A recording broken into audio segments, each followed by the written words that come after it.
Hello, everybody. Live from our home at SoFi Stadium, it is the O-ZONE. The Bro Zone. It's the Bro Zone, dude. Watch out, bro. Been a long time since we've been here. I've been out working. Sorry, folks. I gotta do it. I'm sorry. I owed to Dennis. But no, we're back. We got a lot to talk about. A lot of boxing. Some football, some basketball. Baseball players are locked out of their jobs. What's going on here, people? It's out of control. It's out of control. I'm here with my brother, the Icons, Terry Miller. Let's do it. You ready to go? I'm ready to go. Okay. Been like a month and some change. So if you're ready to go, let's get straight into it. Since the last time we spoke to you, the Astros had just lost the World Series. You want to bring that old news up? I thought we were on to something new. We are, and we are actually on the new, and the young man's name is Shu Shu. The latest boxing sensation from Brownsville, Bruce Shu Shu Carrington. What's happening, young man? So what's up, man? How you guys doing, man? Doing good. Thanks for joining us. No problem. Thank you for having me. So we got connected through you to a family friend that's also a family friend of ours. That's terrible at fantasy baseball. Shout out to Tim. But you know what, man?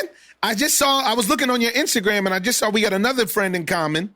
You did some work on the Willie Pep movie, huh? Yeah.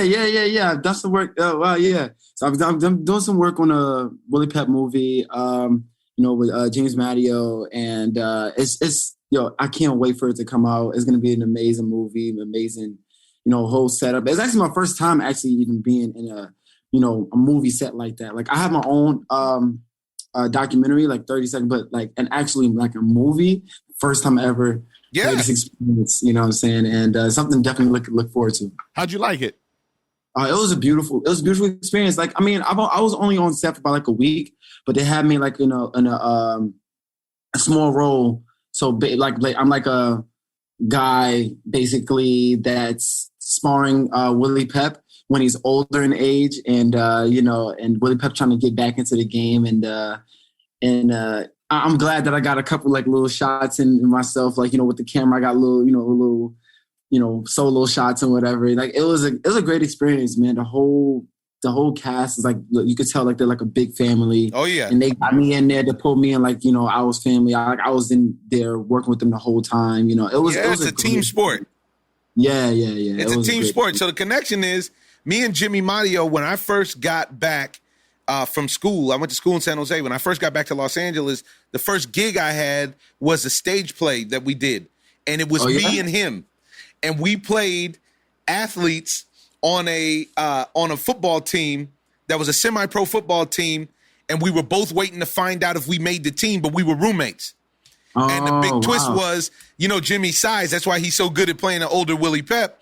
Yeah. The twist was he goes to the bathroom. I get the phone call that they picked me up, and he ain't gonna make the team. So he comes back all pumped up. And yeah, man, this is like 20 years ago. I've known Jimmy for about 20 years now. And so when I just saw your thing on Instagram, I was like, oh, that's my man. Yeah. That's my man. And there's lessons there. It was so dope. I was like kind of starstruck when I started to realize like who I was around. Like you have Stephen Lang there as the coach of Willie Pep. And I'm just sitting there. I'm just like, hold on. Is that the guy from Don't Breathe? Like yes, it is. It blew my mind, bro. It blew my mind. Yeah, it's great. That's a great experience for you. Especially to have it in your field, in a film about boxing. That's really great because Father Time is undefeated. And there's a lot of lessons to be learned there about, fighting late and getting back into the game late and this, that, and the other. When it's time to hang it up. And which leads me to where I want to talk to you about now. Man, you're a young man. How old are you? I'm 24 years old. 24. 24 years old. You're in the game and you just went pro. You look really sharp in your debut. You were on for those who didn't know, Shu Shu was on the Wilder Fury 3, which is arguably Fight of the Year candidate. Yeah. He was on the undercard there and handled his business in a match against, honest to God, what we were just talking about. It's not like they gave you a cookie for your pro debut. Right. That guy Cantu was tough. Yeah. Yeah, he was a tough guy, tough dude. It was guy was 3-1 coming in the game at 3-1. And he's definitely a tough guy, and he wasn't going anywhere, man. I saw that. You unloaded on him, and he was taking punches. He took a lot of punishment, man. You invested in the body. I appreciate that. You know what I noticed? You know what I noticed? Sorry to cut you off, but you know what I noticed? A lot of young guys, a lot of guys coming in the game. I'm not even going to say young guys, but a lot of guys coming in the game pro debut. They want to go out there straight knock the guy out, but sometimes they forget to showcase their abilities and showcase their talent. So I wanted to have a all around performance. Like I wanted to box the guy. I wanted to show that I have a good jab. I wanted to show that I have decent power, and then I want to throw in body shots in there as well too. Sometimes guys just want to go in there and knock a guy out. Right? Like no, you're going to see every bit of me. Every single fight that I have, and you're gonna know what's up. Like that's just kind of the energy that I'm gonna bring into every fight. You're gonna have a crowd pleasing performance, and you're gonna know who Bruce Shu Shu Carrington is every single fight that I have. Now let me ask you this: what was the big difference to you as far as the professional debut and the amateurs? The only difference, honestly, was because just the smaller gloves, because I mean, and then no shirt. You're not fighting with a shirt on. That's really the difference. I get to flex my abs a little bit. You know what I'm saying? Like, it's a good thing you're sporting the bulletproof vest. Right. But, you know what I mean? Like, but me being an elite athlete, me being on Team USA and stuff like that, you fight overseas and you fight without headgear. So that was something that I was already used to. I was already fighting without headgear, feeling the punches but you do feel the difference between the 10-ounce gloves and the 8-ounce gloves. Like you feel a total difference. Really? Like you definitely have to be aware. Like like, all right, this, even if it's a flimsy punch, like even that little punch could make you, could hurt you. You can feel that little punch. Kind of stuff. Yeah, you got to be hyper focused. But it's something that I love, though, bro. Like I just love fighting, man. Like I'm glad that I got all the shackles off and it's go time. Go time. Open man. it up. That's you got the Ferrari. You got to open her up on the highway. You can't keep it in the garage. But tell us about your experience with USA Boxing, with Team USA. That's a special thing. I'm still representing. I see that.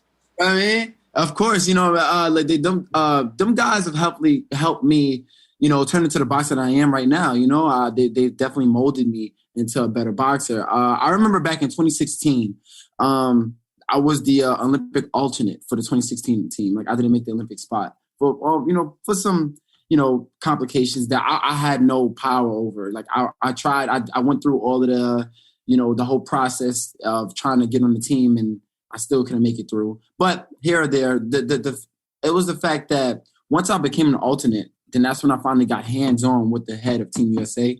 And I started to realize how much I needed to learn. Like I had no international experience at the time.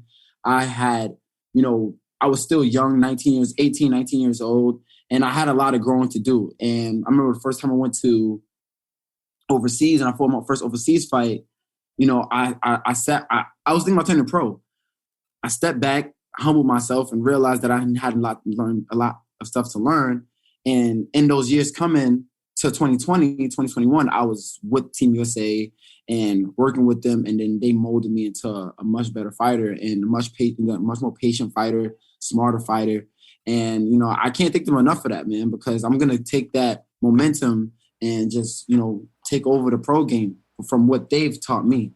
You know what I mean? That's awesome. That's awesome. You see, man, you're talking the right way, because we've seen, especially over the past month, we've seen a lot of fights where the brash and cocky guy, it doesn't work out the right way. You have to have a slice of humble pie. You got to eat him a half a pie. Yeah, let me get I want a slice. I don't want a slice. Let me get a whole pie.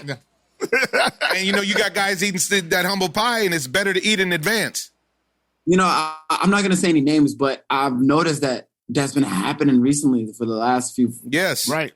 Yes. Recently. So I'm just like, yeah, you guys got a point about that right there. You definitely have a point about that right there, But I'm just going to bring my own personality to the game, man. Like, I understand, like, sometimes people like that controversy and stuff like that. I like it too. Like, it is what it is, man. But, you know what I mean? But, hey, I'm going to definitely just bring my own personality to the game. You know what I mean? If somebody, if everybody cool, chill, then I'm going to be cool, chill. But if somebody going to try to bring that monster out of me, then you're going to see the real Brownsville come out of Shu Shu. And that's just going to be that. I ain't going to say too much, on that. That's what's up. But now talk to us about being from an area with a lineage of so many fighters.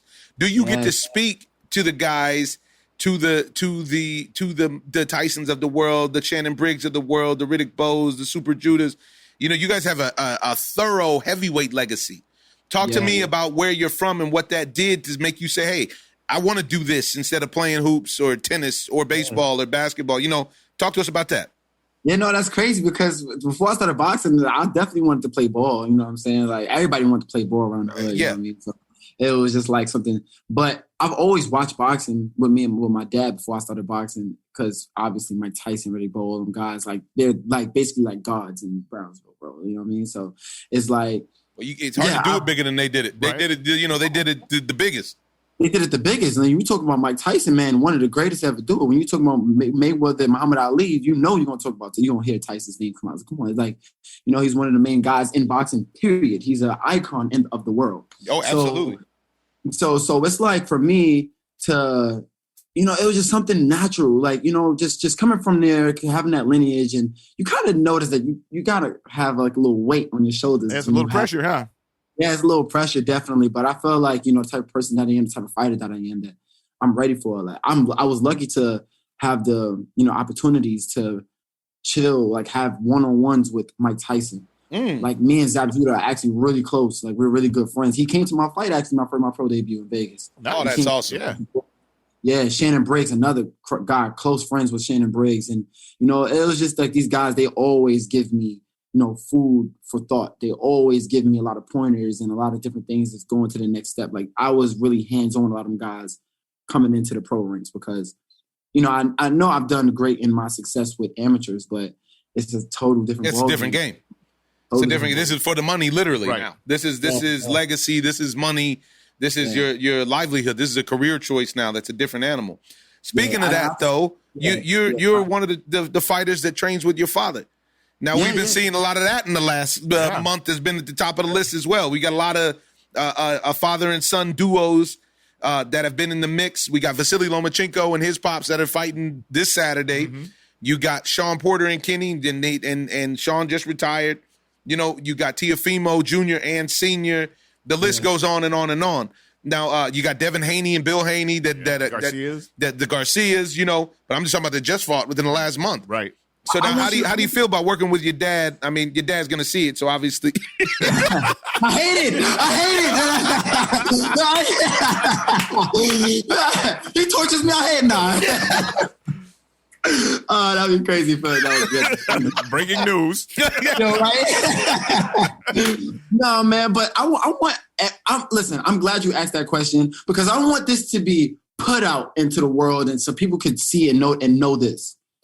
Ever since I started boxing, like, you know, the grand scheme of, you know, things is, you know, oh, fathers are not usually there for their children and this and that and the third, fatherless children. Is that, you know, ever since I started boxing, I've seen nothing but father-son relationships. Right. Nothing but. So all of this stuff that you guys are seeing now with Bill Haney and Lomachenko, yada, yada, yada, you come into the boxing world, that's all you're going to see. You're going to see nothing but father-son relationships. You're going to see nothing but that. Like even my guy, Richard Torres, his father, a head coach, like he was the heavyweight of the in the Olympic team. He was also a silver medalist. Like, you know, there's plenty of those, you know what I'm saying? Like so many dads don't get, you know, their just due and their appreciation when it comes to, you know, things like that. Like, you know, I understand how the way the world is and stuff like that, but in the boxing world, dads are 100% in their sons' lives, sons or daughters' lives.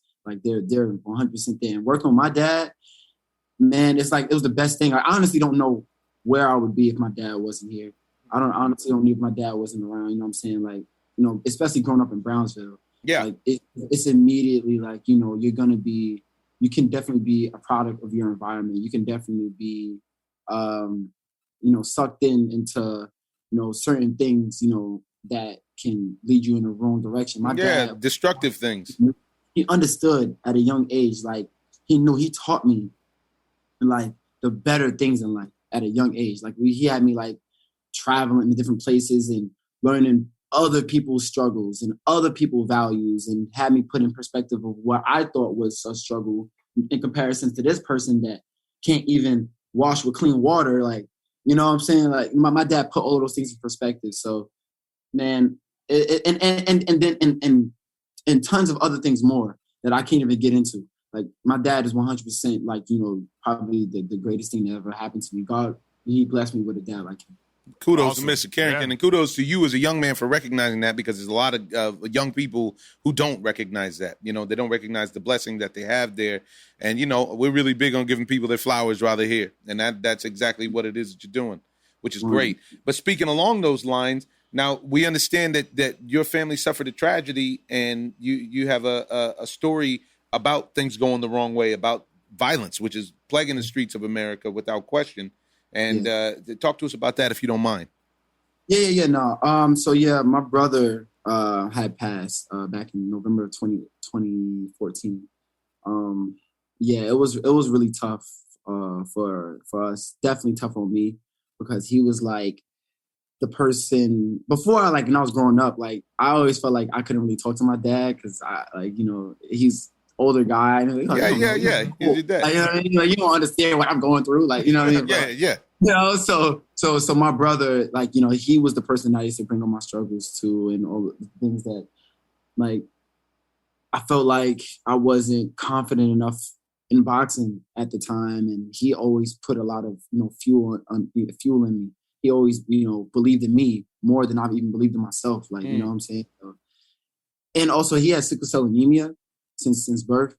You know what I mean. And it was like we were kind of prepared for him to pass that way, but for him to get shot, it was like we got robbed of those years, man. It was just like it was like a smack to the face, man. And then everything else that happened after that, like I freaking win the Olympic trials, qualify for the qualification, Olympic team, and move out the hood, and so many other things. Pro debut, it's like bittersweet. Yeah, you know what I mean, it's really, really tough. You know what I mean, when I go through these things, but I try to keep my head high because I know what he wanted. Like he wanted the best for me. Clearly, this your older brother? Yeah, he was my older brother. Yeah.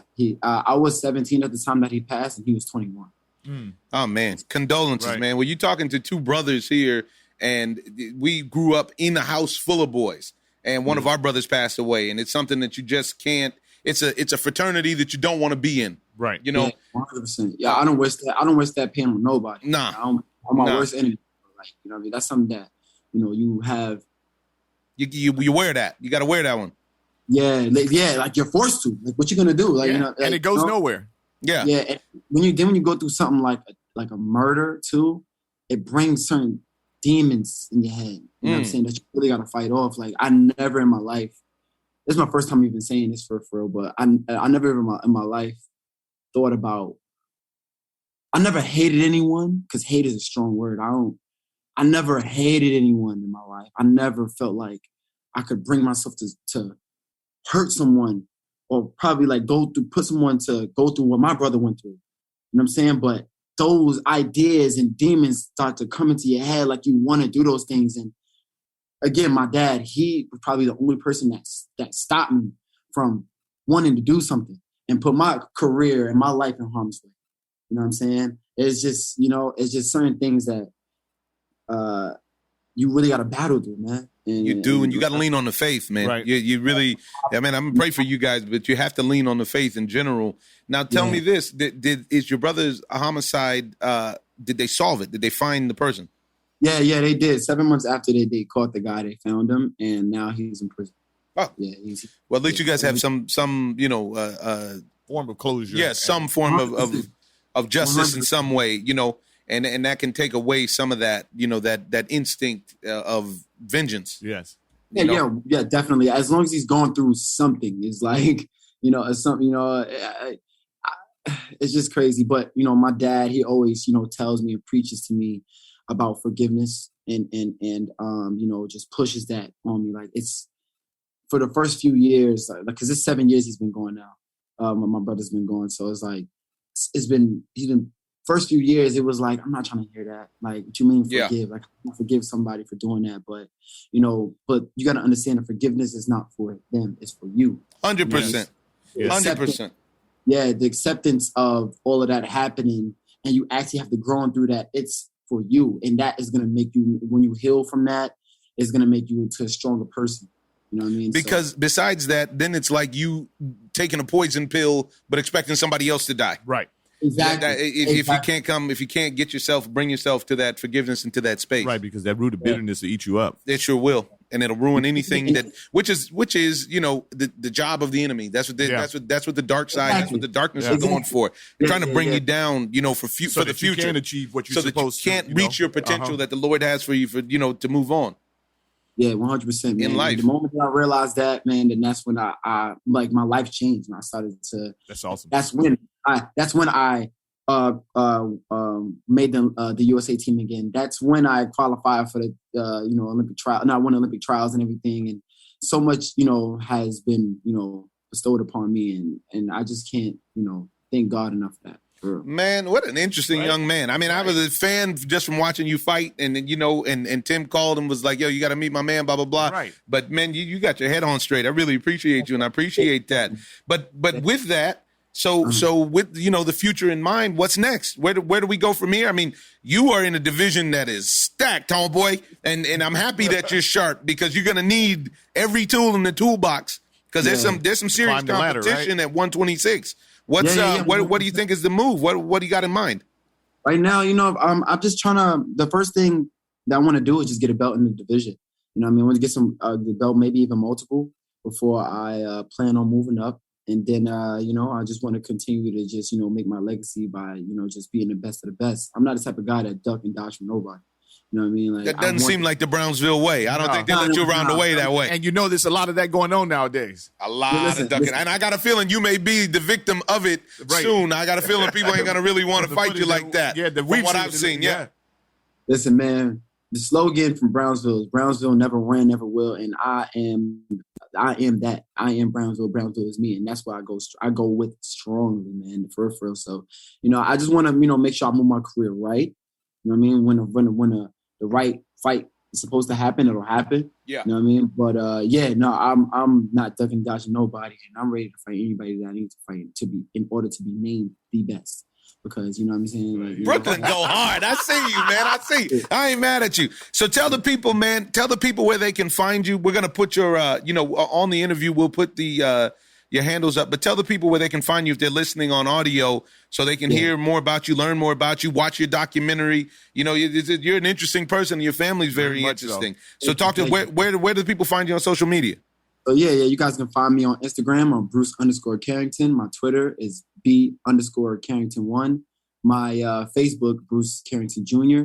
And you guys can watch my documentary. It's called Brownsville Born. It's on brownsvilleborn.com. And you got to get a little crash course of who I am, what I had to go through my life, and how I battled through it and continue to battle through it. And hopefully it's inspirational to anybody that went through or is going through the same thing that I've been. Well, it's already inspirational to the people in the room that are recording, man. So who knows how many of the thousands of people listening that it'll reach as well. But I really, really appreciate you.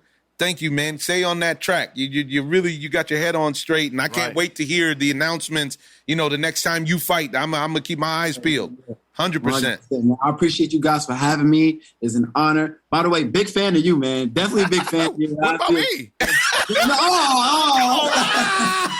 Messed up. I'll remember that next time. I'm gonna remember that. He got me good. Shoo. Hey, ladies and gentlemen, Bruce Shu Shu Carrington. Follow the young man. He's going places, and he can really help you out if you're going through something. Hey, you are welcome in the O-Zone. You have been baptized to the O-Zone. You are indoctrinated. Anytime you want to come back, promote a fight, promote a project. Can't wait to see you in the Willie Pep film. And, man, God bless. We talk to you soon. Peace. Thank you, guys. Wow, that's great. Yeah, right. Really solid, man. His father's doing a great job with him. Wow. Yeah. Wow. Young Bruce Carrington. What a guy. What a guy. What a mouse. What a mouse. Wow, man. That's solid, boy. It just goes to speak on the idea that you never know what people are going through. No, you don't. You don't know. And how he's wearing it, and his family's wearing it. You know, you go through stuff and you never know how you're going to get through the other side. Some people don't make it. And with his father, he's doing a great job of funneling all that energy, all that negative that's been put on them to the positive, you know. All that adversity. Uh-huh. And just look at how much his father has poured into his son and how it's paying dividends. Yes. Because, see, this is where... And we're not always in control, not to cut you off, but we're not always in control of the situation that we get put in. Very rarely are we in control, you know, and in this situation, you know, like what he's talking about, his brother had sickle cell. Right. They were prepared for something to go down with that. But then for a murder to go down, you look at this situation in life and you don't know what's going to happen. Really don't. For somebody that is going through trauma, and everybody's going through some version of it, but for some people who are going through serious trauma like that, there's a great chance that they then in turn follow the phrase that hurt people. Right. And they don't become the maximum version of themselves. We don't have the higher level of Shu themselves. Shu Carrington, the pro. You know? No, we got a guy who's going out there looking for vigilante justice. Yeah, and then goes to jail himself or ends up getting injured himself, you know. And breaking his father's heart. And breaking his father's heart. You know, and the other people in his family. Wow, What a great story. I'm really moved by that. Yeah. Happy about that on the Ozone. And speaking of another father-son duo, let's take a trip back in time 2 weeks. Do we have to? Yes, we do. Come on! Because we need to speak about Teofimo Lopez. Do we have to? And George Kambosos. Kambosos. A lot of juniors. 2 juniors went at it, and 1 came out. 2 men entered the square. 1 man leave. 1 man leaves. You know the rules. 2 men in it. 1 man leaves. You know the rules. Come on, Chomp. Speak on it. So much happened in this fight that is interesting in the ring. And now we get reports about so much that happened outside of the ring that happened. Before and after. Now, if you haven't heard, the sped up version is Teofimo Lopez, who was the lightweight king, who took all the belts from Vasily Lomachenko. Mm-hmm. This fight that he had against George Kambosos had been postponed 8 times for various reasons. Right. Triller was playing games and didn't have no money. They couldn't find the spot to put it in. It seemed like they were trying to hustle up some Bitcoin or some Ethereum to get there. They were going the crypto route. Maybe they was going the crypto route to get the money up to pay everybody. Kept playing games with the date and this, that, and the other. They tried to run the Rumble in the Jungle. Wasn't that the Rumble in the Jungle with Don King did it without any money? Yeah, he hustled that up. Yeah. And then you have the other side. Then they finally have it together. Teofimo gets COVID. And he actually... That's never good. He has asthma. So it was a respiratory infection on top of a respiratory condition. Mm-hmm. So who knows how bad he was actually doing. Right. He goes through a divorce. His entire family moves in with him. And we come to find that the champ was down to his last $20,000. He ran out of dough. Because when he got crowned, the champ was a full year ago.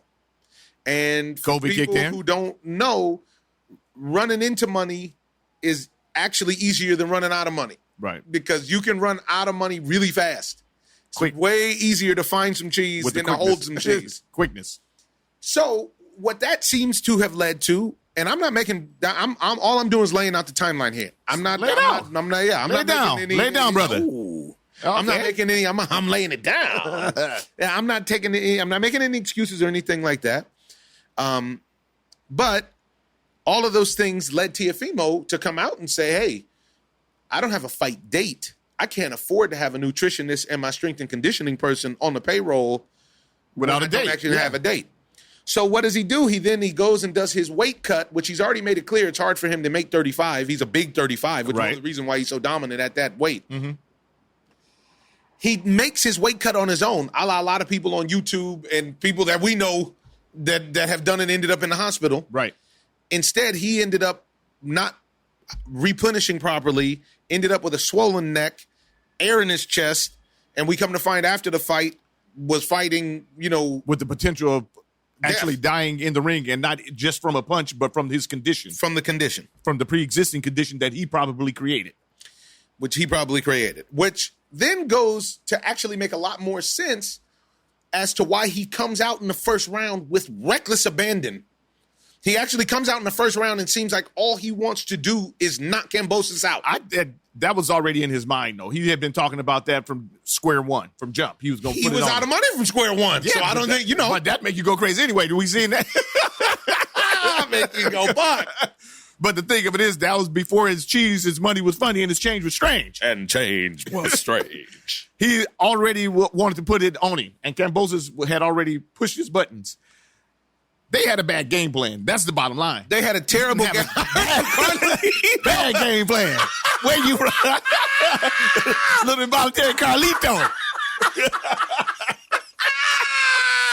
We got a little pump. Carlito came out. For those of you who don't know, Terry's been going over classic films to see if they actually, in fact, are That's classic. what COVID does to you, that pandemic. And we have a question for you out there in fandom world, in Ozone fandom world. Is Carlito's Way still good or not? Terrible joint. I'm saying it's still good. I ain't like you. You's a punk. Bone doesn't appreciate Pacino's Puerto Rican accent. Why can't they get a Puerto Rican?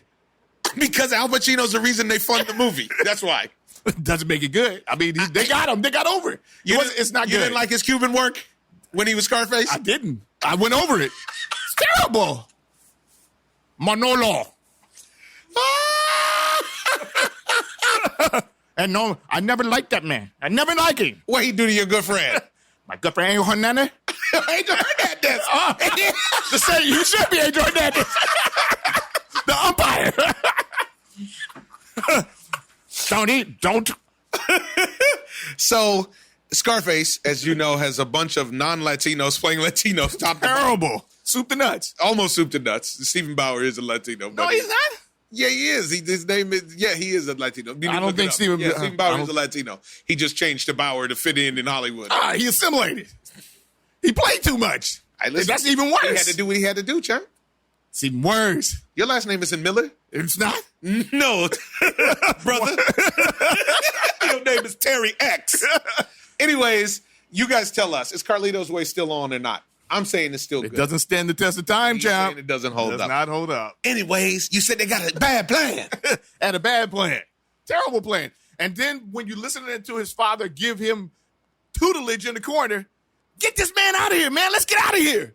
That's not the instructions that I need to hear. What is this dude doing to me so that I can actually make the adjustments so that I can get him out of here? Just saying getting him out of here is not going to be enough. And then lying to him and telling him he's winning these rounds. This is so dangerous. He is not winning. They act like they won the first round. Kambosos was winning, right, and got knocked down. Kambosos was winning clearly. And then what you don't know on the other side, which is always so interesting as people who like to sports bet, you never know what people are going through again. So You don't know that Teofimo's got something wrong with his neck. Right. He's a 10-1 favorite. You know how much money people lost on that fight? And then what else you don't know is that George Kambosos has sparred more than 200 rounds with Manny Pacquiao. Yeah, I thought it was around 400, they said. It doesn't matter what it is. If it's a lot of rounds to get in there with the Pac-Man. It's a lot all-time great. And Manny Pacquiao's not bringing you back over and over again unless you're giving good work. Exactly. And from what I understand from his training camps is that he gets into it. Yeah. It's not like, they go in there just lightly go at it. They tighten each other up. Yes. To the point where you might even get hurt for the fight. Right. But it serviced him well in his career and his life. So Kambosos came in ready with a great game plan. And Teofimo, I have to say, I really felt like this was a regression, and this is a cautionary tale for ring rust to a certain degree. And feeling yourself. Definitely fulfilling yourself, because you can see afterwards all of the bad will that between his father and himself and the way that they've been has played out, because people were happy to see him humbled. Right. And I actually, I was really sad to see that happen to him. I still think he has a super bright future. Right. He has crazy potential. He's got crazy potential. He's got to get his left hand up, because that whole fight, he left his left down and Kambosos made him pay the whole fight. And then I know that it's a father and son team, but he needs to get to the point where he has another business manager or something, because they did not have a rematch clause, and that they didn't have a rematch clause. Even though George said it's all good. Let's do it, man. Let's go. I'm ready tonight. And so, and the other thing, Kambosos actually ran into some trouble in the 11th round. was out on his feet. And fought through it. And Teofimo, now you tell me, do you think that was his condition? Do you think he was just scared to take it because he was leaking? I think that he was thinking too much, and he was scared of taking them shots, and he can act like he wasn't getting hurt, but he was. Oh, he was getting hurt. And you could see it, and his timing was off, his rhythm was off. You can name it, call it whatever you want to. Kambosos literally outboxed him. And that was because he came out there not fundamentally sound pretty much. He wasn't fundamentally sound. No, like you said, he walked around with his left. He gave me a lot of Wilder-esque things where he walked around and just loaded up and was trying to hit him with a big right. Difference is he doesn't punch like that. Wilder actually does, when he does catch you with that right, everybody except for one dude is going to sleep. Yeah. So, Teofimo as well, to his credit. Teofimo hadn't lost in 16, 17 fights, which is different than 45 fights. Right. But, it was the fundamentals weren't on point. And they weren't on point to We're not on display, champ. And he has them. He just wasn't displaying them for some reason. I think this is the kind of loss that and that could propel Teofimo Lopez to be an all-time great or to go left. I completely agree. This is a fork in the road for Teofimo Lopez in his career because he's going to have to make some decisions. He's already made it clear his dad ain't going nowhere. So hopefully his dad actually goes back to the lab and works on his game as well because the insults don't work in the ring. Your son is the one that has to get in the ring and get busy. Yes. And then you're sending him out there with this condition it sounds like they knew about. This is mind-blowing to me. You send him out there with that condition, and I would never do that to myself.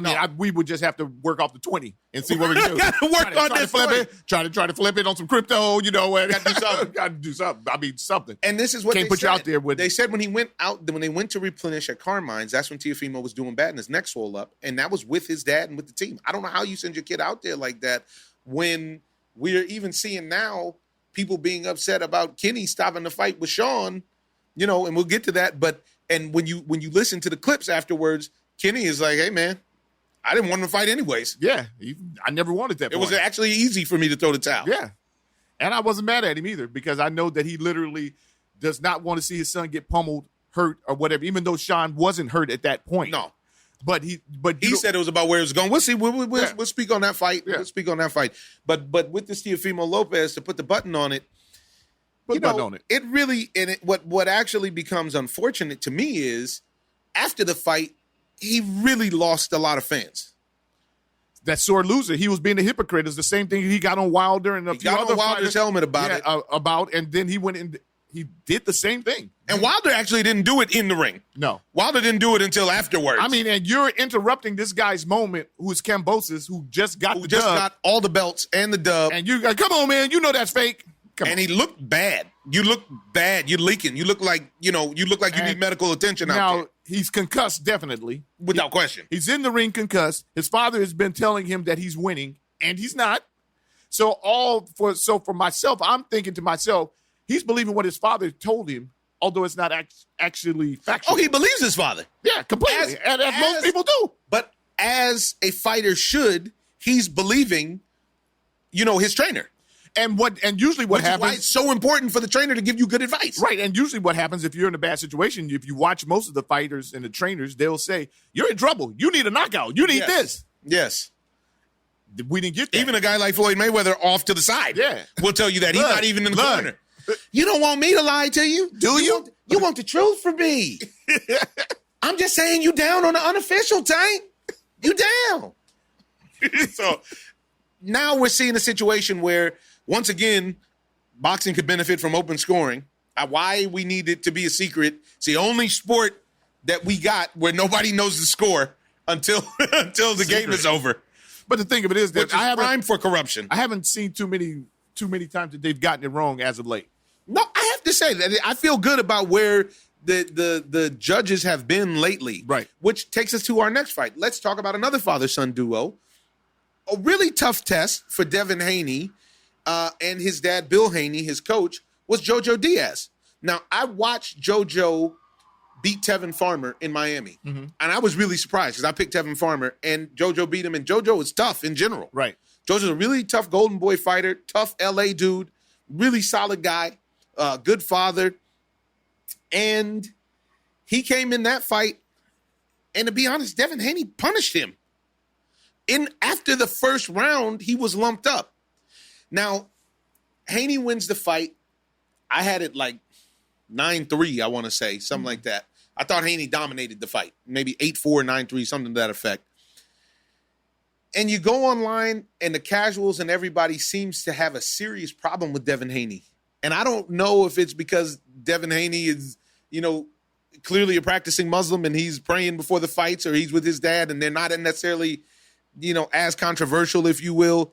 For some reason, it seems like it really attracts people, that all that confusion and everything nowadays. It really is sick in a lot of ways. It's not just nowadays. I think that, But it's amplified nowadays because everybody seems to be drawn towards that. And I don't understand that because I'm not like the dude that talks about the energy or whatever. I like to talk about the Lord and the Spirit and everything else. And in this situation, these guys are literally dabbling with confusion, and everybody's like, "Yeah, man, this is what's up." This guy, Devin Haney, seems to have his act together. I even listened to the announcers sound. They're sounding off as if there's something wrong with the positive images when you listen to the guys. Biggest thing I say from Haney is, from what I understand, he doesn't come from a downtrodden background like a lot of boxers do. Which always, whenever you're around other people who are coming from that kind of situation, there's an intimidation / jealousy / anger that they're going to try to use to get an advantage and an edge. Mm-hmm. That's cool. The thing that I see from Devin Haney, that I see it myself, and I also see why people bring it up, is the way he wears punches. I think Devin Haney's a really young guy, and Devin Haney still has some physical growing to do. Right. He's in great shape, and he's a great boxer. Thing I like that I saw was when JoJo hurt him and hit him, he showed up. And he jumped right back in there. He jumped right back in. Yeah, he was like, I'm stung, but I'm not gone. No. Yeah, and he got buzzed by Jorge Linares. And he called it out himself. He said he got a little sloppy. And there's this whole thing where there's this terrible new rule in boxing where you can't get hurt. It's like the pitchers can't get knocked down, can't get hurt, can't take a loss. Guess what? Sometimes I walk a guy, hit a guy, some guy gets a hit, I got bases loaded with no outs. I'm in trouble. Yeah, don't take me out of the game. I got to work out of trouble. And this is how I get better. Yes. And this is what he's done. He learned how to work through the storm. So when he does actually get to the next level, which there is another level. Yes. And with that, when he gets into that storm, he'll be able to go through it, not around it. And he went to the body.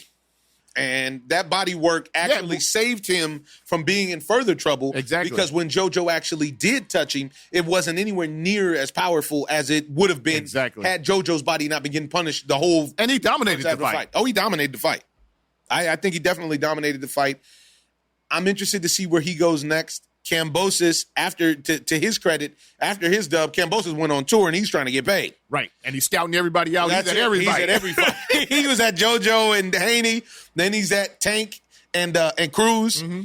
And he's trying to figure out who the biggest fight is to take back home to Australia, 80,000 seats. Wow. And Australia's big money. Yeah, and Australia is really, really tight with the COVID restrictions. Yes. So I don't wonder how they're going to do that. They're one of the tightest in the world. Yes. But, I mean, it sounds like it'll be 80,000 Australians as opposed to, because they're trying to work a zero policy. Right.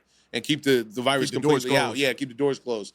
Very good. It's going to be interesting to see what happens in that division, because then what we saw was this past Sunday, Saturday we had the Haney JoJo Diaz. Sunday we had Tank and Isaac Cruz, who I was fortunate enough to be at. And I'm 5 rows back. I watched the fight. I liked the fight. I thought it was a good fight, and I thought it was a good fight for Tank to get rounds and not just knock somebody out. His last 2 fights, he's gotten rounds. I still don't think that he's fighting the highest level of competition.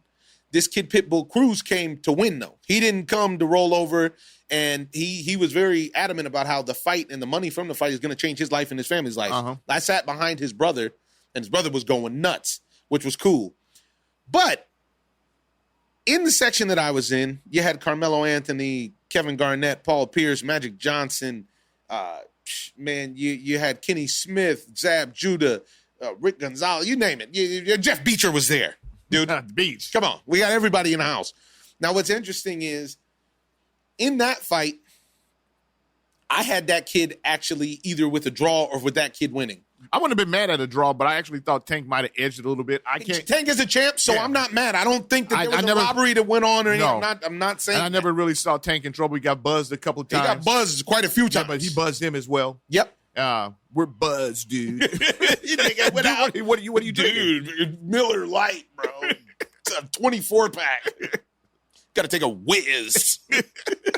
On yourself? Yeah, he got. So you can't take the champ's belt if you don't do anything, to me, above and beyond. You can't take his belts. Tank did enough to win, even though he broke his hand in the fight and became a one-punch fighter, pretty much a one-dimensional fighter after the 6th round. And this is why I had Cruz, because Cruz was still throwing combos and he was pressing the action. He was moving forward. He was the aggressor. He was moving forward. Now, I can give you that one. And I don't like fighters moving in reverse. Yeah, but like I said, he had a broken hand. But he was throwing punches. He was throwing punches. And he was keeping off of it. Yeah. And he had great lateral movement, which was very, very important. With that lateral movement, he made him miss a lot. Yeah. And that's what it was about, because if you make him miss it like that, then he didn't look as good. Yes. But he was doing a lot of body damage. And, yes. and he, to Tank. No question. Yeah. And which was interesting to see, because you can see that Tank is usually the shorter fighter. And it was interesting to watch him adjust to fighting somebody with a smaller, lower center of gravity than him. He said that he didn't want to, and he had a hard time because he didn't want to go low and get caught with something. He was right. I think that's the right approach. And he went low a couple of times and got caught with something. Then he decided that wasn't the best move. Yeah. Because the biggest problem with that kid was that Isaac is that he couldn't land the combinations that he needed to land. Yes. He would hit him, but then Tank would get out of there. Because he's a great athlete. Yeah, and he was swimming him around, and he couldn't ever catch up to him. It was a tight fight. I wouldn't have been mad at the draw. I'm not mad at Tank winning. I think Tank has a wonderful upside. Right. I think that he's got a lot of upside, and I actually think that. But you felt the cards were a little lopsided. I felt that the Mayweather promotion is bringing him along well. They're developing him well, but eventually he's got to get in there with the top guys. I don't think you can. The top guys at the division, who are Teofimo Lopez and Devin Haney and potentially Shakur Stevenson, if he moves up, and the man that's going to fight this weekend. That it's a trip, because I always felt like he was overrated, but now I actually think he's the best out of that division. Is Vasily Lomachenko. And from what I understand, I have to see him. We're going to see him on Saturday, and from what I understand, he has a renewed interest in boxing now that they've taken his belts, which we've seen happen before. He was overrated at the time anyway, though. I mean, he beat everybody. But that wasn't even 20 fights. No, it wasn't 20 fights. Teofimo only had 15 fights. Yeah, so but they had anointed him the next thing coming. He had all the belts. What do you want from him? They took him. What happened if he have all the belts? I mean, that's up to literally the politics of it all. No, it's not. Not when you have all the belts. No, that's not true. Explain that.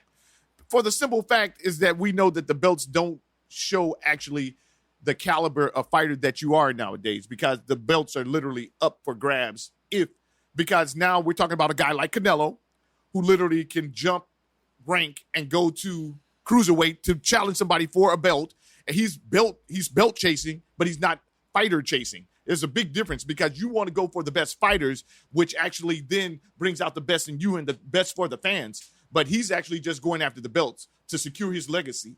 And that's what most of these guys do. They want to rest on their laurels with the belts. But what happens when the guys have the belts? He cleaned out the division of guys who had belts. It is not Canelo's fault. And everybody knows I'm not the biggest Canelo fan, but I respect Canelo, what he's done strategically, because he picked his fighters in that sense. And there it goes. He picked his fighters. Can I finish? No. I've been dealing with this for 40 years, man. He picked the weight class that he could that he saw weak champions. Yeah, and that's weak in itself. Is it his fault that the guys at 168 couldn't beat him up? Literally, the champions. I'm not talking about random guys. Is it his fault that David Benavidez lost his belt? No, it's not his fault. But when we're talking about belts, you're chasing belts and you're not chasing the best fights for you. Then when we go back over your career, and then when we look at your fighters, the resume, it's not going to go along with what you're saying that you've actually accomplished, which is you being this elite fighter that's fought in a bunch of guys who aren't up to code because they got a belt. You can catch a guy like Callum Smith who literally came back now and clean somebody's clock, right? Literally. But Callum Smith is not up to code like that. You know what I'm saying? Yeah, but what is he supposed to do? This is like he's supposed to fight the Charlos. He's supposed to fight the Charlos. He's supposed to no. He's supposed to fight the Benavidez. What is he supposed to do? I'm talking about the Canelos. I'm saying, if a guy has the belt and you beat the guy with the belt, I cannot criticize the guy that beats the guy with the belt. Now, I do understand that you have to then. The problem is everybody becomes a prisoner of the moment. And they don't gauge to say, well, beating Billy Joe Saunders and Callum Smith and Caleb Plant isn't the same as actually having a third fight with Gennady Golovkin when you're supposed to have it. Right. And they tricked Gennady to sign at the zone so that he could fight Canelo, and they never we never even seen him again. You don't even see him no more. But then you're talking about, I mean, it's the better beeves out there, the Beevalls. Canelo can fight the Charlos. The Charlo, he can fight. There's a bunch of fighters that Boo Boo. I think Boo Boo will beat him, actually. I didn't think Boo Boo could beat him at first. Boo Boo can beat him. I'm not saying he won't fight black fighters. He won't fight Latin fighters. Who are you going to fight? You just going to fight? Well, he's about to go fight an African dude. Yeah, and I think that dude might have some smoke for him, actually. He's Sugar Ray told him, said, hey, you playing games. He's going to feel it. He's going to feel it up there if the guy comes to fight and doesn't just come to get his check. Yeah. So sticking with Canelo, he's finally fighting somebody with some tan skin. And it'll be the first time since Danny Jacobs, I think. Right. A tan skin from another country that he just plucked and picked. I mean, he's the number 4 guy. Now, surprisingly, I think the guy's going to hurt him because Kovalev hurt him, but Kovalev, obviously, we know what Kovalev was doing. But he's going to run into some bad trouble. So, I'm not familiar with the guy's work. And as usual, I think there's a reason they picked him. So, I can't That's why he didn't go to Bivol or Better Beeve. Or Benavidez and the other guys. But I think that what's interesting is, for once, the O-Zone agrees with Floyd Mayweather. Floyd Mayweather called out Canelo Alvarez in this clip. You could take a guy like Canelo, this guy could do, he could pick and choose who he want to fight. And I'm going to tell y'all the truth about Canelo. Motherfucker easy, man. Cakewalk, easy. Y'all sitting up here, y'all praising this dude. This dude was nothing. I was almost 40 years old when I cooked this dude. Easy. Y'all always disrespecting our fighters. I just left the WBC boxing convention. I flew out to Mexico City for all the fighters, not just black fighters. When I went to Mexico City for all fighters. Every fighter should be treated fair, and everybody should be on the even playing field. So I flew to Mexico to meet with the WBC, to meet with different referees, different officials, so fighters can be treated fair. We got these judges in the fight game right now. These fight judges. Fight judges, 75 years old, 80 years old. When it's time to hang it up, hang it up. I'm not being biased. If I'm 100, if Tank got his ass whooped, I'm going to say, you know what? He got his ass whooped. Easy fight from what I see. And did the guy come out aggressive? I'll say it probably was 4 rounds the guy could have got. But 8 rounds, he's getting outboxed. Turn. The name of the game is boxing. The name of the game is not slugging. Because when the fight game is over, when boxing is all over, and you hang it up like me, you still want to be able to have your faculties. You still want to be able to have your brain. That's more important than anything. The money. Your health is more important than anything.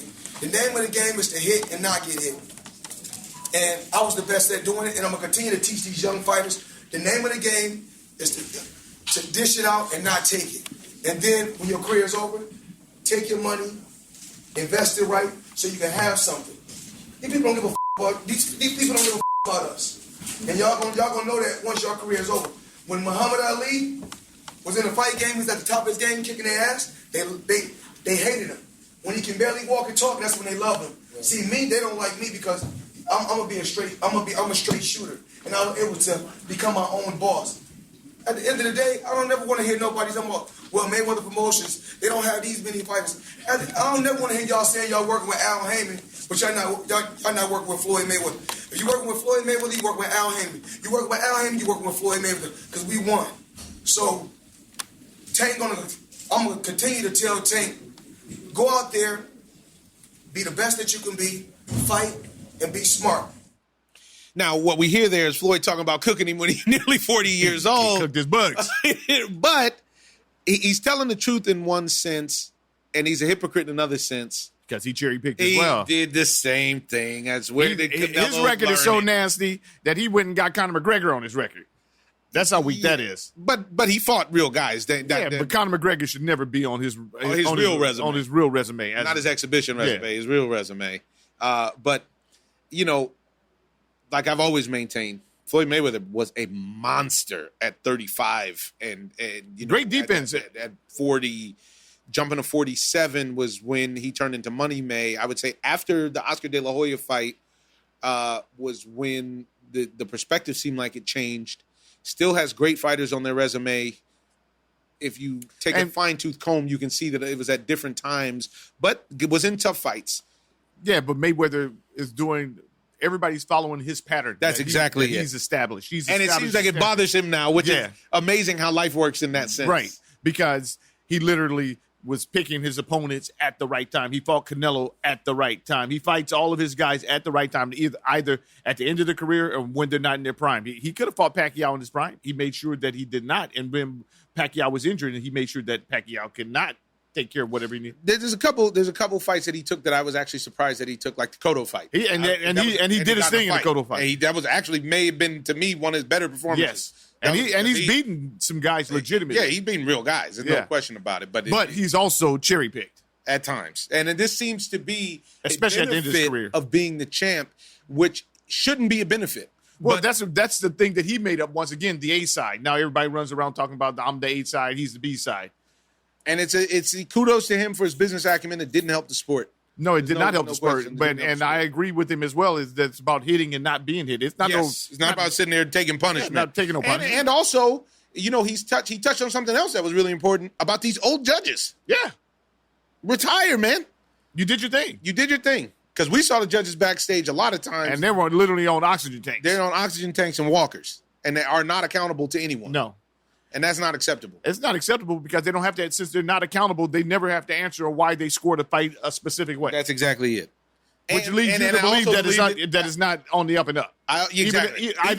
Even if it is. I also believe that he was right when he was saying that because Tank didn't knock Cruz out, people were mad and didn't want to give him the fight. And that's not always Sometimes you get in the battle. Sometimes you got to overcome something. He had to overcome some busted knuckles. Yeah. You have to overcome. It works like that. Now, moving on to continuing our boxing wrap up for the month, we didn't get to speak to you guys before the Terrence Crawford-Sean Porter fight. I was very excited for that fight.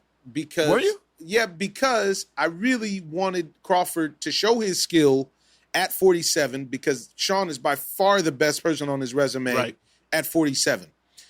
The downside is what we saw in the fight, even though Sean was effective and he was effectively applying pressure, what we hear from Sean after the fight, from him saying he contemplated retirement before and after the Earl Spence fight, before this fight, he announces his retirement after the fight. And kudos and salute because Sean Porter is a certified member of the O-Zone. But that sort of mindset isn't the mindset that you need to have when you're going into a championship fight. Well, not even a championship fight. Any fight. It's dangerous. Yeah, you have to be committed to this sport. You have to be committed or it'll show in your performance. And this is a performance that you can't actually take a chance on maybe catching the wrong end of the stick. And this is what you saw with his father. Now, Kenny bugged it out. Kenny bugged it out in the ring because the way that he put him on blast in the ring the optics were all the way wrong. Right. Everything that he said was all wrong. It looked like he was just wanted his shine and wanted to demean his son. Mm-hmm. And I don't, knowing Kenny, I don't think that's what he was trying to do. No. But it's the dynamic that they have. Yeah, and it was loud the way that he made that conversation, and it was quiet the way that he said this clip with Radio Raheem. You're a father first. Yeah. I've seen that. Everybody knows that. How difficult was it to stop this fight knowing that your son was still conscious and maybe could continue, and knowing that that would maybe end the dream he had? It was easy. It was easy. Like I said, do you have children? I don't. Okay. Well, if you have children, you watch how they walk. You watch them when they learn to walk. You watch their mannerisms. You figure out things that make them happy. You figure out things that make them sad. You figure out things. You figure out things that they do and that they're good at. And so when I saw that my son was not willing, was not doing, was not trying as hard as he had previously, I just looked at it and said, okay, if this happens, I'm stopping it. So, he began to feel like it wasn't there for him anymore. You said you knew this was going to be the outcome, even in training, that you came in tonight prepared to stop it. Because, as he said, he knew back when he fought Errol Spence. So I saw those things as well, you know, and he got up for the Errol Spence fight. You know, he got up for it and didn't go his way, but, you know, he got up and he did all the things he needed to do. And then as we moved on, you know, that feeling that maybe he had that he didn't want to do this anymore was beginning to slow him down. You know, speed was still there. Was still there. Conditioning was still there. But like he said, he decided that he was going to save it just for the fight. You can't. You got to prepare the same way you did when you got here. The same way you got here. Whatever brought you here is what you're going to have to do to stay here. You know, so I'm proud of him. I'm proud of him standing up and saying what he said tonight, that is over. I'm proud that he made that decision on his own. Lastly, on this subject, what do you think brought that complacency along? About? I'm not saying it was complacency. What I'm saying is that he was losing that desire to work that way, maybe, and he knew it. And when he got a big fight like the Errol Spence, he was able to get himself up for it and go for it, you know. And then he got another fight, and then he won, and then he got this fight, and he just wasn't doing those things that I've seen him do to prepare. Yeah, he was still working really hard, but there was something missing there. There was a spark or a flame that was missing there. And, you know, he knew he didn't want to do this anymore. But here we are, and he's made that decision. Now, when you hear that clip, it gives you a different perspective. Right. And he's saying Sean should have retired before. Yeah, and he didn't really ever want him to fight in the first place. And if he's not going to give 1,000%, then he don't want him out there. He doesn't want to watch his son out there getting punished. And all of that makes sense. Yes, completely. All of that makes all the way sense. And because Sean wasn't like he got Sean caught. was in the fight, and I had Sean up 5-4 after 9 rounds. Right, because I'm still not convinced or sold on Terrence Crawford like that, because we did not see the Sean Porter of old, of yesteryear rather. We saw Sean Porter of old. The guy does not, that's not committed to fighting anymore. Yeah, he has a different life. Yeah, he has a different life. He's a family man. He's a family man. He has children. He has wealth. Yeah, he's comfortable. Yeah, it's a special thing to get up as a champion or as a potential champion and going out there and laying it all on the line. You probably get in the middle of that ring and thinking like, what am I doing this for? Yeah. And it took Crawford a while to pull it all together, but he did what he had to do, and he got Sean out of there, something nobody else had been able to do. Right. Like I tweeted, after that fight, hopefully we get to see this Spence-Crawford fight eventually, but the Errol Spence that I've seen, I think, overwhelms Crawford. No, definitely. Crawford isn't scared, and I don't think he's scared, and I think he's a highly skilled fighter. But if he comes with his hands down, he likes to get hit a lot. And Errol is probably one of the hardest thumpers in that division, without question. Yeah, and they really, I just don't like the idea of Errol not getting the burn or the props. He doesn't get the respect. I would like to know, because even on that pound for pound list, he's like 6 or 7 or something. I would crazy. like to know what makes Crawford higher on the pound for pound list than Errol. Exactly. I'm with you, because Errol has fought way higher caliber fighters, and he's won belts. Yes, I don't get it. But and at this point, it comes down to personal preference, because we haven't seen the fight. Right. So hopefully the new year, with him leaving Top Rank, and he can actually make this fight happen. But maybe he can actually make this fight happen. But I don't want it to be a situation like Wilder and Anthony Joshua, where the guys running around acting like they're trying to have a fight that they're not actually trying to have. Yeah, if you're not going to fight, just don't fight. Right. And this takes you back to the guys, the lightweight guys, because now you got Ryan Garcia saying that Tank is easy work and this and the other. Ryan hasn't been in the ring for a long time. Yeah. And when I did see him the last time, he didn't look as, he didn't look like he won, but it was against Luke Campbell that he won, but it wasn't like Luke had him in trouble. Luke dropped him. Yeah. So, there's still improvement to be made. He's got a lot of potential, but like Canelo said, hey, he needs to dedicate himself to the sport if he's going to get. I think the kid has a lot of potential. I think what Ryan Garcia has, which actually could give Tank a problem if he was 100% invested in it is size. Yeah, he's got length. He's got the length. He's got the distance. He's got pop. So he can keep him off him. He can use his jab. But he has slow feet. For somebody who has incredibly fast hands, I think that you can fix it. But you can fix the slow feet, though. That's the problem. You can, but you can, but you have to be committed to do it. But you have to be committed to do it. And I don't. So now I would have to take Tank over him because Tank is committed 1,000%. You can see it. He's gotten past that point where he lost he didn't make the weight. Yeah, and all that kind of stuff. Tank is committed to being a superstar. And what I'm here to tell you is that from going to the fight, one thing that Tank has is for a superstar potential is women love Tank. He won. There's only a handful of fighters that are out there that women come out and get dressed to the nines to come to the fight. He won because literally Tank, Errol Spence, Canelo, Anthony Joshua. Yeah, but what happens is that when the women are in the sports atmosphere, the boxing or sports in general, you win. Yes, they're consumers. Football, basketball, boxing, baseball, all of them. Yeah. Anytime the women are on board, you win. That's it. It's plain and simple. Yeah. And they're on board with Tank. Because they're going to spend. And they're rooting for him. Yeah, and they're going to spend. They're going to spend. They're going to get the pay-per-views. They're going to buy all the paraphernalia, the memorabilia, everything else. Everything. Yeah. And so, I think that, and I think that I haven't been to a Ryan Garcia fight. He has a huge fan base, and a lot of it is young women. Mm-hmm. So if they were ever to actually make that fight, it becomes a mega fight because they have two totally separate fan bases. The issue is, just like you're saying, the reason I brought it up, if Errol Spence and Terrence Crawford are going to fight. If not, let's just stop talking about this fight and move on separately with other stuff. If you guys are going to move up, if somebody's going to fight Canelo, if something else is going to happen, let's just move on to that. And especially with Ryan Garcia, like I know they'll play the A-B side game. That'll probably be one of the major reasons why it never happens, because Ryan Garcia is actually bringing millions of fans with his social media following. Oh, he's bringing fans, but so is Tank. Tank is not bringing followers. Like, does he have million followers? I'd be surprised if millions of followers. I'd be surprised if he doesn't. Tank is because Ryan Garcia translates. It's just like Canelo translates. I'm just because Pacquiao, just like Pacquiao and Canelo, they bring countries with them. Yes, and Garcia is almost doing the same thing where you bring in a country. Tank is bringing actual fight fans, and he's bringing that's the thing. This is what I'm telling you. You haven't been to the fight. Tank is bringing the culture. I've never been to a fight. You're in one now, brother. No, Tank is bringing the black culture.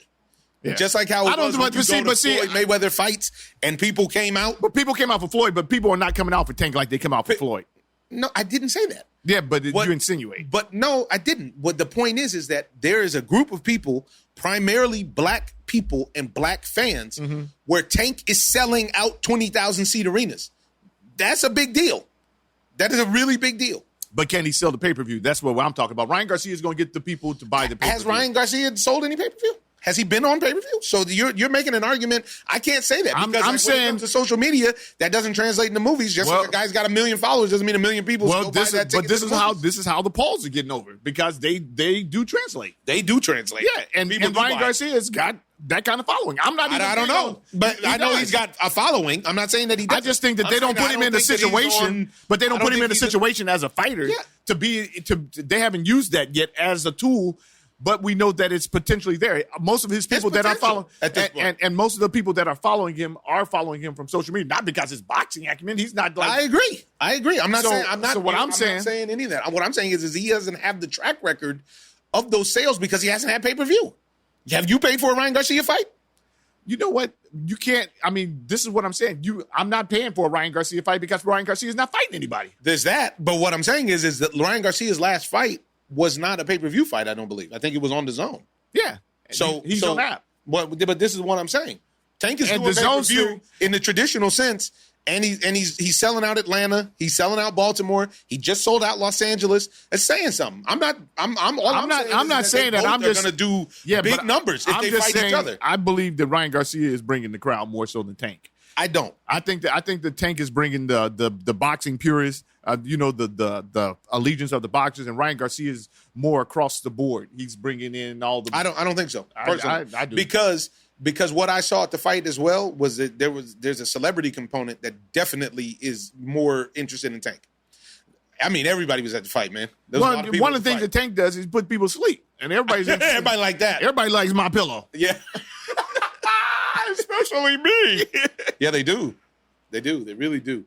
So going to be interesting to see. And there was a kid that fought right before Tank, this tall kid, Fundora. And I just wanted to throw this in here, just in the notes real quick. It's like the kid has been told why his height, because he's like 6'4" or something like that. He looks awkward a little. Yeah, and he's been told that his height is an advantage, but he hasn't seemed to figure it out himself why his height is an advantage. And I really suggest that kid go watch some Tommy Hearns fights. Yeah, well, and I also think that the kid needs to, his demeanor or posture in the ring. Yeah, it's not of the bigger, taller man. No, and he doesn't carry himself as if he has size or as stature. Intimidation. Yeah, I agree. And then you had one more fight to go over. A lot of fight action going down. It is.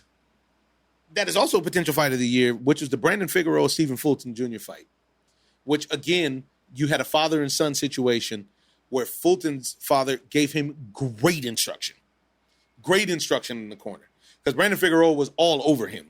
And he's also a tall, skinny guy. Smaller guys are fighting at 122. And yet I thought the judges once again got it right. Well, we haven't seen the judges really get it wrong. I'm saying, like, in the last 10 fights, which is very rare. Usually 10 fights, huh? Yeah, probably. We almost covered close to 10 fights, and I haven't really seen them get it wrong in a long time. And that's pretty cool to say, because for a long time, it was suspect. Clearly getting it wrong. Yeah, and you look at it turns you off. Yeah, and it's hard to watch a guy that put in all his time and dedication and then literally doesn't get the dub. I mean, it's not digestible. No. It's not acceptable at all, John. Not acceptable. Give me a long edition of the Ozone today. We're going to cut it up for you because there's a lot to digest, because we've been away. I've been away working. Now we're back at home, ladies and gentlemen, and wanting to move on. I got a question for you. We're not going to go much over football, but we are in a football stadium. The question I have for the fans is, do you think Jared Goff is actually better than Matthew Stafford? Or do you guys think still, this deep into the season, that if you swapped quarterbacks and Jared Goff was still the quarterback of the Rams, that the Rams would have the same record? Or is Matthew Stafford the right move? We sat in this suite for the game on Sunday, and I watched Odell Beckham be open a lot. And Matthew Stafford did not look for him or find him. And I hate bashing athletes like that. Yeah, but he's he is who he is, and he's been like this forever, even in Detroit. I feel like you just changed landscapes, pretty much with swapping Jared Goff for Matthew Stafford. What do you think changed? Because early when this season, at the beginning of the season, he was dealing. He's always like that. Even when he was in Detroit, he always deals when he's in the zone. He deals in the beginning of the season, and then you see a big fall off because of injuries or whatever, but those are all a part of the game. Jared Goff was always put in the situation to lose, and then we're surprised that he lost. You can't have this quarterback passing the ball 60, 70 times a game without a running game and then think you're going to win a game. And that's Jared Goff. That's the situation. Especially against Bill Belichick. Exactly, that they had him in. And then you're surprised. But then we watch Matthew Stafford here. He's missing guys wide open. He's not even seeing guys wide open. Not seeing them. So can't even miss him if you don't see him. No, so you go into the huddle. He seems like he's predetermined who he's passing right, to. and he doesn't look like he goes through his progressions. He has this guy that he sees, and that's who he's passing it to, regardless. I don't care who's open. Because they ended up blowing the Jags out, but I have to and be it should have been a blowout in the first quarter. It wasn't a blowout until like the third quarter. Yeah. And the game felt kind of iffy until then. And once again, I have to go back because I have to put that on McVay. He's not, the team doesn't look prepared. They're doing a lot of small things that disciplined teams don't mess up with. Yeah. You know what I'm saying? The Belichick's has set this standard, which he had the standard set to him by Bill Parcells. Yep. That you have to not make so many mistakes. And it still works. And it still works. The Patriots are the hottest team in football. Yes, and it works. Any of those other disciples from Bill Belichick usually are in a winning program. Or running a winning program. Or running a winning program. And for some reason, this guy literally, if you go over the Rams record and look at it, every team that they're playing against that has a winning record or dominant, they don't win. Yeah. That's the problem. They got the Bucs. Coach. They got the Bucs. That's the only game that they had this season where you're like, ooh, I wonder if they'll win. And they won. Yes. After that, the real teams come in and they give them problems. And it's a similar situation figured out their shtick that the Cowboys are working through. Because what is their identity? Do you have an identity? Are you going to run the ball? You want to play action? What are you going to do? Their defense, they have all the pieces. So this is why they're not a defensive monster like they should be. So this is why I go back to the coach, because if you have all the players, they have all the players and the personnel on both sides of the ball, and then you are not producing, then we have to put that on the coach. It has to go somewhere. And Sony Michel, they finally used on Sunday. He tore him up. He ripped him a new one. He ripped him a new one. And the Jags really don't have bad defense against the run. They really don't have bad defense. They have bad offense. And offense complements the defense. Yeah. Yeah, the way things are shaking out, big win for Seattle over San Francisco. Not that Seattle's going anywhere, but to actually put the pressure on San Francisco, which means that the game that they have here in January with the Rams is probably going to have a greater importance at that point because both teams are going to have something to play for, one for momentum, one to try to get into the playoffs.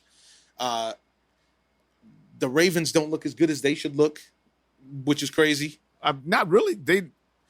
These teams, once again, the Ravens don't really have a running game. They used to be a running defensive team. Yeah. And now they have a running quarterback Yeah. and a mediocre defense. So they're not going to be who we think that they are. Right.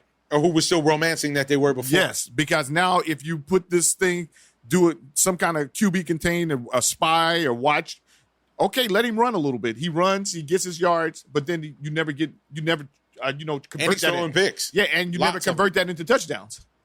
They're in a bunch of tight games that they shouldn't be in. Now, we're still watching teams that are actually having decent seasons even after the superstar gets hurt, like Tennessee, Like Tampa Bay. Tampa. Look at the confusion going on with Nino Brown. But Nino playing games, but That's what I'm saying. but see, he wasn't like the core guy of that team. No, we're talking about taking out Derrick Henry. General confusion. Yeah. Taking out Derrick Henry is a big deal. My problem with this Nino situation is that he's not getting the same treatment as Aaron Rodgers. They both lied. on it. They Speak both on lied. So what is the difference between how you're going to punish him with a 3-game suspension and then slap Aaron Rodgers on the wrist with $14,000 fine? $14,000 fine means nothing.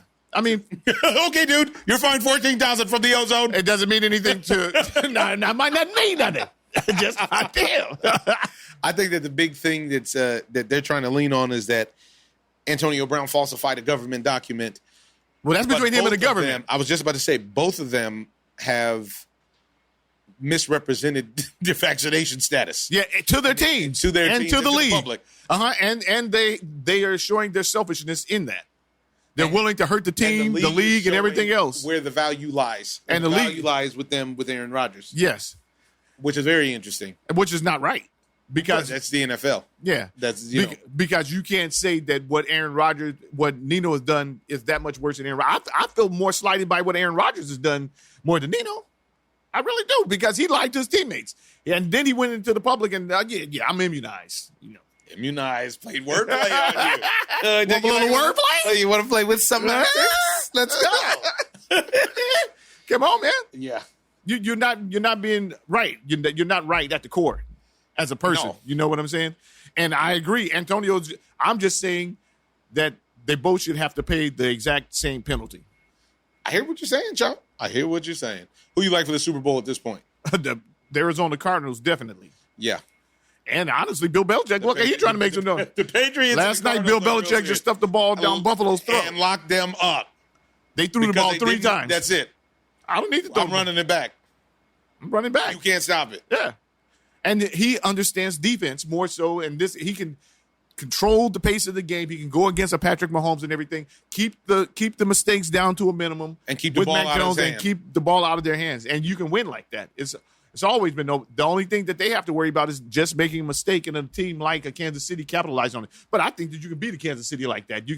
I think that the team, especially if Derrick Henry came back, would be a problem. Oh yeah, yeah, because he can do the same thing, except he gets to the house with his run. He sure does, and punishes it. Yeah, and they have a small defense. They have a fast defense, but it's small, meaning the Patriots. Yeah. All right, folks, action-packed. We got baseball to talk about. We got basketball to talk about. We're going to leave you now. Come back at you sooner than later with another edition. I'll leave you with a quote from Thomas Carlyle, which is, endurance is patience concentrated. Tighten up, folks. Focus on your patience and all the virtues and the fruits of the Spirit, and let's make this place better, because we're in a dark time right now. I'm your host, Omar Miller. I'm here with my brother Terry, and this is the Ozone. Ozone.